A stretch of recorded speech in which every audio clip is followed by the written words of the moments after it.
Hello guys and welcome back to our amazing channel नुमांस technicals.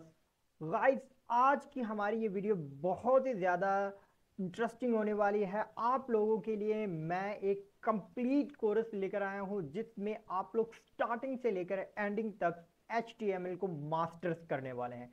इस एक course को करने के बाद आप अपने आप में इतने कॉन्फिडेंट ज़रूर हो जाएंगे कि आप HTML में अमेजिंग वेबसाइट्स बिल्ड करके काफ़ी अच्छी अर्निंग कर सकेंगे।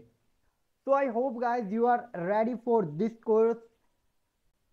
गाइज, हमारी HTML के इस कंप्लीट कोर्स में आप लोगों को हर एक टॉपिक स्टेप बाय स्टेप समझाया जाएगा और इस सारे कोर्स में आप लोगों को ₹1 भी खर्च करने की ज़रूरत नहीं है। आप सिर्फ अपना टाइम लेकर आए और मैं आप लोगों को गारंटी देता हूं कि आप लोग हर उस चीज़ को मास्टर कर लेंगे जिस चीज़ के HTML में सीखना बहुत ही ज़्यादा ज़रूरी है। तो सबसे पहले आज हम लोग अपना इंट्रोडक्शन सेक्शन स्टार्ट करने वाले हैं। So what is a HTML?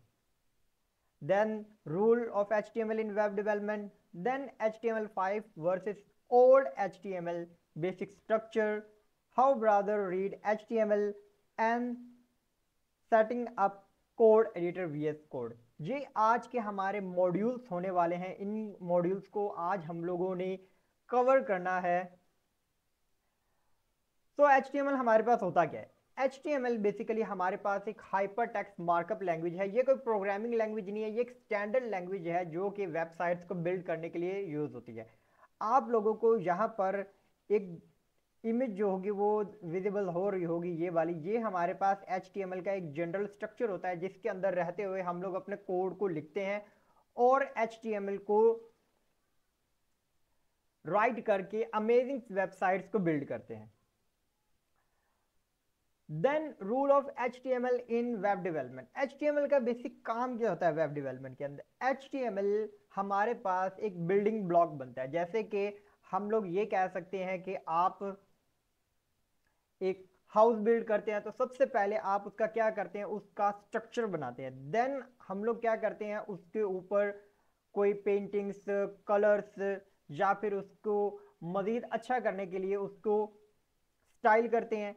And then हम लोग उसके अंदर अपनी इलेक्ट्रिसिटी या कुछ भी ऐसा वैसा डालकर उस हाउस के अंदर जो हमारे होम अप्लायंसेस होते हैं उनको हम लोग बना रहे होते हैं। तो HTML हमारा सबसे पहला स्टेप होता है किसी भी वेबसाइट्स को बिल्ड करने के लिए। ये हमारे पास एज इट इज़ एक स्केलेटन के तौर पर काम करता है। जैसे कि हमारे पास एज अ ह्यूमन हमारी जो बोन्स होती हैं वो एक स्केलेटन होते हैं।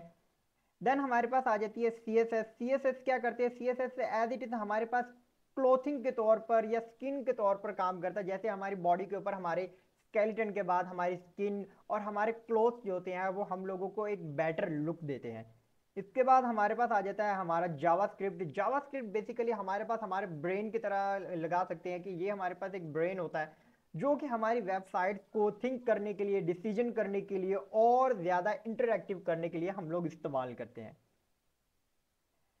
इस सब के बाद अब हम लोग सबसे पहले जो चीज़ सीखने वाले हैं वो ये है कि हमारा यूज़र रिक्वेस्ट किस तरीके से करता है।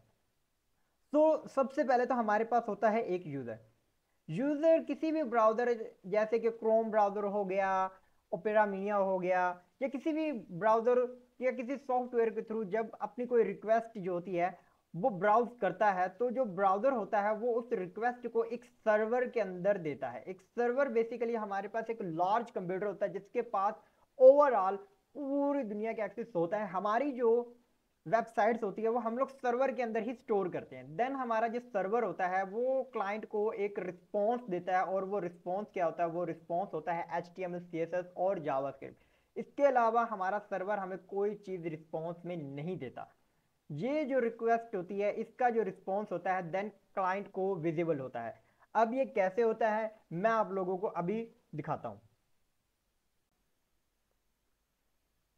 तो गाइज यहाँ पर आ चुका हूँ मैं अपने क्रोम ब्राउज़र में और सबसे पहले यहाँ पर हम लोग कोई चीज़ सर्च करते हैं। ये जो हमारी सर्चिंग होती है बेसिकली यही हमारे पास हमारे रिक्वेस्ट होती है जो हम लोग अपने किसी ब्राउज़र को देते हैं और हमारा जो ब्राउज़र होता है वो सर्वर के साथ उस चीज़ को मैच करता है। अब जैसे हमारे पास ये विकीपीडिया की वेबसाइट है, इसके ऊपर मैं क्लाइंट प्लांट को सर्च करता हूँ तो ये जो वेबसाइट है, ये वेबसाइट हम लोगों को क्या है, हमारे सर्वर हमें दे रहा है।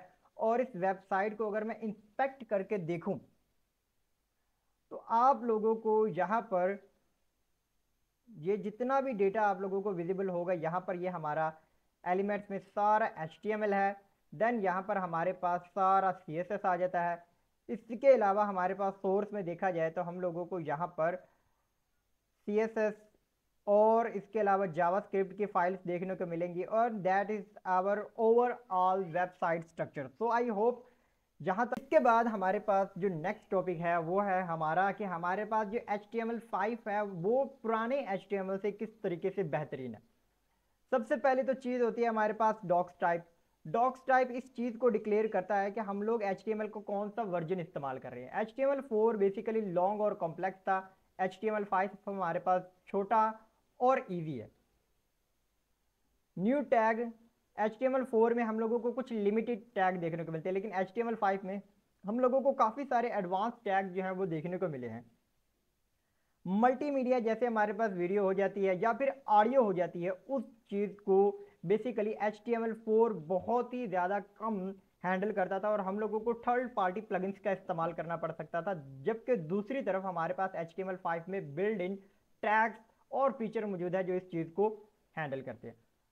फॉर्म कंट्रोल, एक HTML फॉर्म जो होता है ये बहुत ही ज़्यादा इंपॉर्टेंट होता है। यही वो एक चीज़ होती है जो यूज़र से डेटा लेकर सर्वर को या किसी भी डेटाबेस के अंदर डेटा देता है। HTML4 में फॉर्म्स की हैंडलिंग जो थी वो बहुत ही ज़्यादा बेसिक थी, लेकिन HTML5 में आप लोगों को काफ़ी कुछ नया देखने को मिलता है HTML4 की कंपैरिजन में।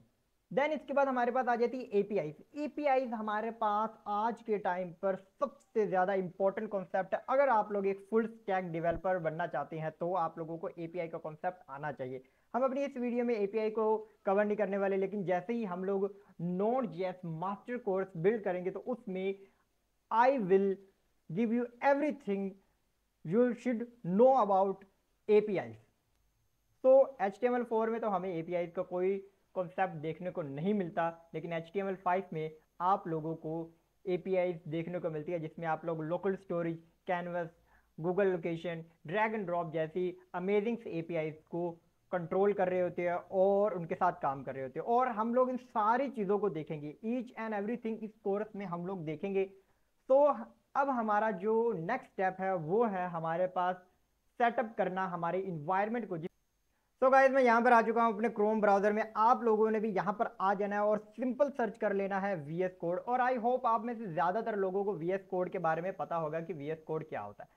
अब सिंपल हम लोग यहाँ पर इसको डाउनलोड करेंगे। आप लोगों ने डाउनलोड वाले आइकन पर या फिर आप लोगों के पास लिंक आ रहा होगा उस पर आप लोगों ने क्लिक कर देना। अब यहाँ पर आप लोगों को 3 अलग अलग टाइप्स के डाउनलोडर्स फाइल्स मिलेंगी। सबसे पहले हमारे पास विंडोज़ के लिए, अगर आप लोग विंडोज़ यूज़र हैं तो आप लोगों ने यहाँ पर इस पर क्लिक कर देना है, और अगर आप लोग लाइनक्स यूज़र हैं तो आपने इन दोनों में से किसी एक पर क्लिक कर देना अपने वर्जन को सामने रखते हुए कि आप कौन से लाइनक्स के वर्जन को यूज़ कर रहे हैं, या बंडो को यूज़ कर ले हैं या किसी और को यूज़ कर रहे हैं, तो उस हिसाब से आपने इनको डाउनलोड करना है। एंड देन हमारे पास आ जाता है मैक ओएस। अगर आप लोग मैक ओएस का इस्तेमाल कर रहे हैं तो आप लोग इस वाले वर्जन के साथ काम कर सकते हैं।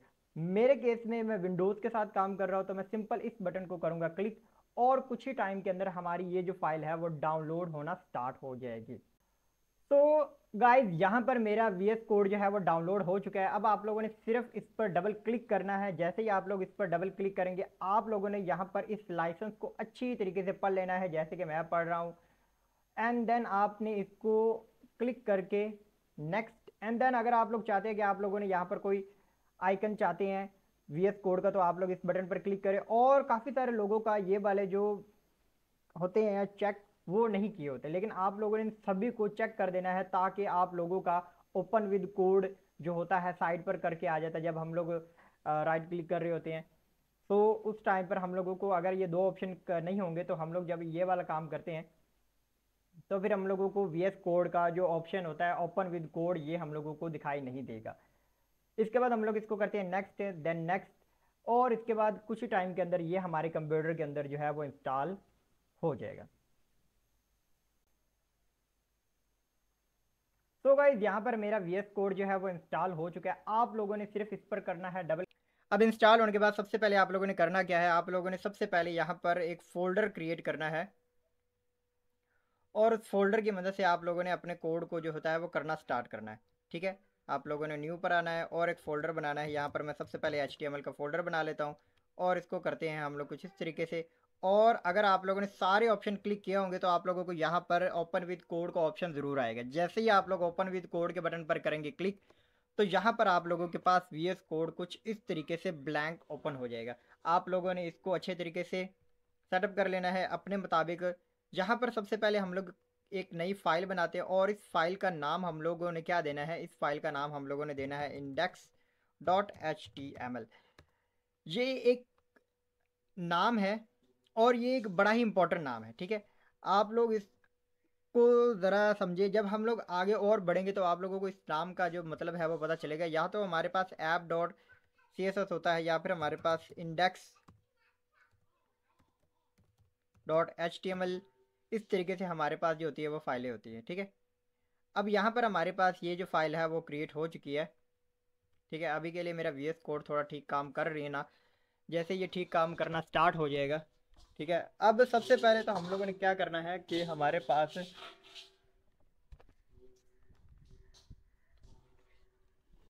अब सबसे पहले हम लोग ये करेंगे कि हमारे पास हम लोग शिफ्ट और हमारा जो एक्सक्लेमेटिव मार्क्स है इसको हम लोग दबाएंगे एंड देन जैसे ही हम लोग इंटर करेंगे तो हमारे पास एक कोड आ जाएगा। ये कोड हमारे पास HTML का एक प्री डिफाइंड कोड है और ये कोड स्लिपर हम लोगों को VS कोड बनाया देता है। लेकिन अभी के लिए हम लोग इसके साथ काम नहीं करने वाले, हम लोग सिंपल HTML टैग के साथ काम करेंगे और ये हमारे पास एक इसके अंदर हमारे पास बॉडी टैग आ जाएगा। ठीक है, हमारा HTML टैग के अंदर हमारे पास होना चाहिए बॉडी टैग, और HTML टैग के बॉडी टैग से पहले हमारे पास एक हेड टैग होता है और इस हेड टैग के अंदर हमारे पास होता है हमारा टाइटल, और ये टाइटल हमारे होता है वेबसाइट का नाम या वेब पेज का नाम आप लगा सकते हैं। तो यहाँ पर मैं इसको कह सकता हूँ होम पेज, और इसी के साथ मैं इस पेज को कर लूँगा Ctrl+S से सेव। अब आप लोगों ने एक्सटेंशन पर आना है और एक एक्सटेंशन है जिसका नाम है लाइव सर्वर।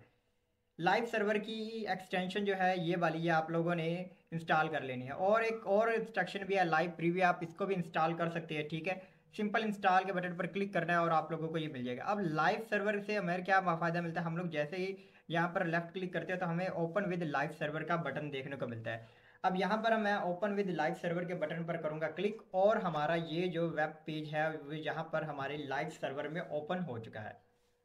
अब इसमें हम लोग कोई कोड करते हैं, जैसे कि यहाँ पर मैं एक सबसे पहले एक H1 बना लेता हूँ। ठीक है, इस H1 में हम लोग क्या करेंगे कि यहाँ पर मैं लिखूँगा हेलो एंड इसको सेव करते हैं और जैसे ही हम लोग वापस जाएंगे तो हम लोगों को यहाँ पर हमारा हेलो देखने को मिलेगा। So I hope guys you will enjoy this video, और आप लोगों को ये वीडियो बहुत ही ज़्यादा अच्छी लगी होगी। प्लीज़ हमारे चैनल नुमांस टेक्निकल्स को सब्सक्राइब करें और आने वाली वीडियोज़ के लिए बेल आइकन को प्रेस करना मत भूलिएगा।